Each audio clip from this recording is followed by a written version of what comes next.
السلام عليكم. درت الفيديو هذا باش نوضح الانصار اولمبيك اسفي وانصار المغرب ككل.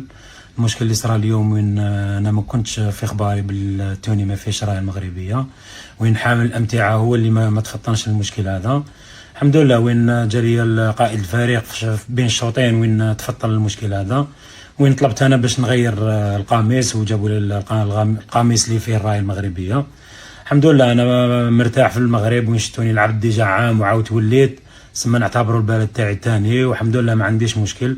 نطلب من انصار اولمبيك اسفي ما يدخلوش في الشيء هذا، باسكو راهي تسنى فينا مقابله العوده ان شاء الله اللي راح تكون صعيبه، ونطلب منهم يوقفوا معنا ان شاء الله في المقابله الجايه ان شاء الله باش نحققوا نتيجه ايجابيه اللي تخلينا نفرحوا ان شاء الله كاع ونروحوا للنهائي ان شاء الله، اللي راه حلم كاع انصار اولمبيك اسفي ان شاء الله. واللي حب يدير المشكل هذا واش نقول له حسبي الله ونعم الوكيل.